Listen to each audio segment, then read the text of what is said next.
नमस्कार, स्वागत है। आज एक बहुत ही दिलचस्प सवाल पर बात करते हैं। आखिर एक विद्वान या ज्ञानी होने का असली मतलब है क्या? तो क्या बड़ी बड़ी डिग्रियां ले लेना ही समझदारी है, या फिर ज्ञान का कोई और, शायद इससे भी गहरा मतलब होता है? चलिए इसी सवाल की तह तक चलते हैं। सोचिए, आज के समय में हम ज्ञान को कैसे नापते हैं? अक्सर मोटी मोटी किताबें, पीएचडी की डिग्री और ढेर सारी एकेडमिक क्वालिफिकेशंस, है ना?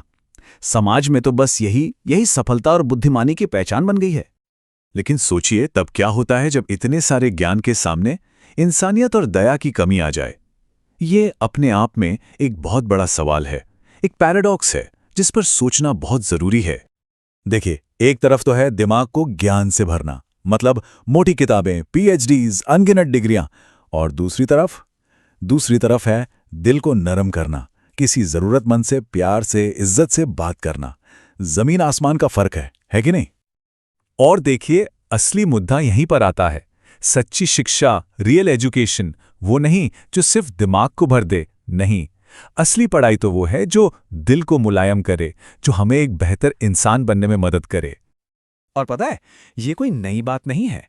आज से सदियों पहले 15वीं सदी के महान कवि संत कबीर ने इस पर एक बहुत ही गहरी बात कही थी।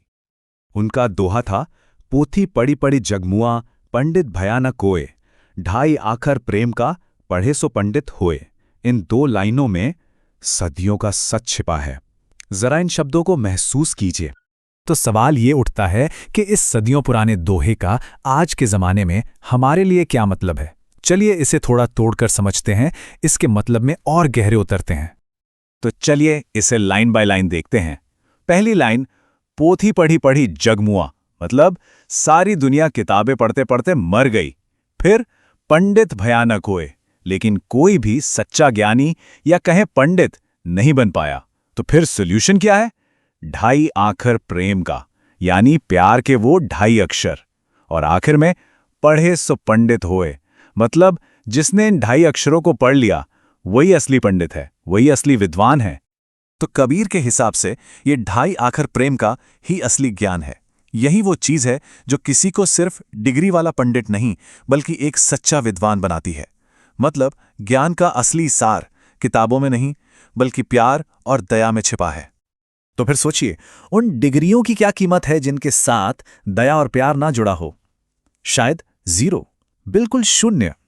अगर किसी के पास ज्ञान का भंडार है लेकिन दिल में प्यार नहीं, तो वो सारा ज्ञान बेकार है, बेमतलब है। तो सबसे जरूरी बात क्या निकल कर आती है? यही कि सिर्फ डिग्रियां जमा करना काफी नहीं है, अपने व्यवहार को सुधारना वो ज्यादा जरूरी है। असली शिक्षा तो हमारे बर्ताव में झलकनी चाहिए, है ना? तो आखिर में ये चर्चा हमें इसी सवाल पर लाकर छोड़ देती है कि एक सच्चे विद्वान होने का असली मतलब आखिर है क्या? क्या यह सिर्फ दिमाग में भरी हुई जानकारी है, या फिर दिल में महसूस की जाने वाली दया और करुणा? सोचने वाली बात है, जरूर सोचिएगा।